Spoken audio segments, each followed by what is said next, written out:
pullback e falso rompimento. Com certeza, duas das estratégias mais faladas no day trade, né, especialmente para quem opera em gráficos de 5 minutos, mas a questão é, será que a gente está olhando para elas do jeito certo? Nesta análise, a gente vai fundo na lógica por trás desses movimentos e descobrir como os profissionais de fato leem o gráfico.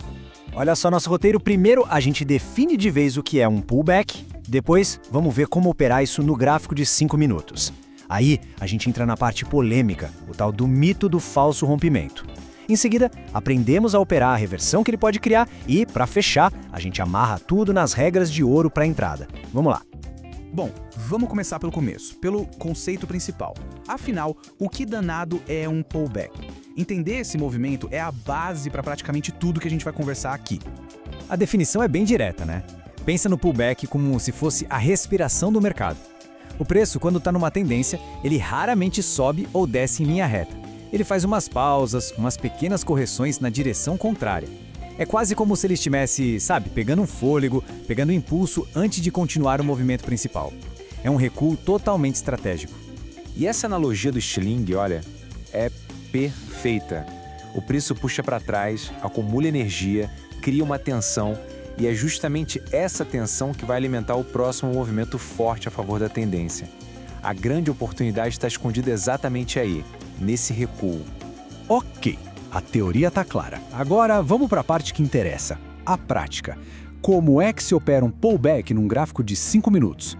Acontece que existem regras bem específicas para a gente conseguir filtrar só as melhores oportunidades. O segredo está todo nesse checklist aqui. Primeiro, claro, o rompimento de um nível e o retorno até ele. Mas não é só isso. O timing é absolutamente crucial. A entrada tem que acontecer nos primeiros 2 minutos e meio do candle. A velocidade também importa muito. Esse movimento de volta tem que ser rápido, uma explosão. E tem um último filtro. Se o candle começar a hesitar, mostrar fraqueza, ameaçar uma reversão antes do ponto de entrada, a operação é abortada. São filtros bem rigorosos, mas é esse o que busca uma entrada de alta probabilidade. Agora a gente vai tocar num ponto que, olha, é polêmico e tem o potencial de mudar o jeito de enxergar o mercado. Chegou a hora de questionar o famoso mito do falso rompimento. Existe quase um ditado no mercado, né? Que 90% dos rompimentos falham.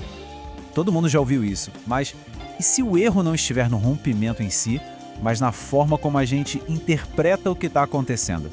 E aqui está a virada de chave. A ideia é que não existe rompimento falso. O que existe é uma tentativa de rompimento que não deu certo. A partir do momento que o preço volta para trás, o rompimento simplesmente deixa de existir. Só de trocar a palavra falso por tentativa, a perspectiva muda completamente. E isso leva a gente para uma visão muito mais sofisticada do jogo. Para quem está começando, aquilo é um falso rompimento, um erro do mercado. Mas para um olhar institucional, a história é outra. Aquilo é visto como uma caça à liquidez. Grandes players forçam o preço para além de um nível importante de propósito só para acionar ordens e pegar a liquidez que eles precisam para montar as posições deles. Não é um erro, é uma manobra.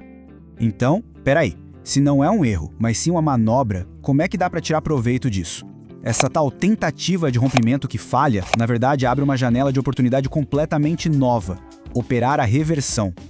A estratégia é até que bem simples. A gente espera a tentativa de rompimento falhar. Na hora que um candle volta para dentro da faixa de preço anterior, esse é o sinal. A entrada é feita a favor desse movimento de retorno. E como sempre, o tempo aqui é fundamental. Essa decisão tem que ser tomada no máximo em 2 candles depois que o preço voltou. Pra gente fechar, vamos consolidar tudo. Seja operando um pullback clássico ou essa reversão após a falha, existem algumas regras de ouro que, sinceramente, são inegociáveis.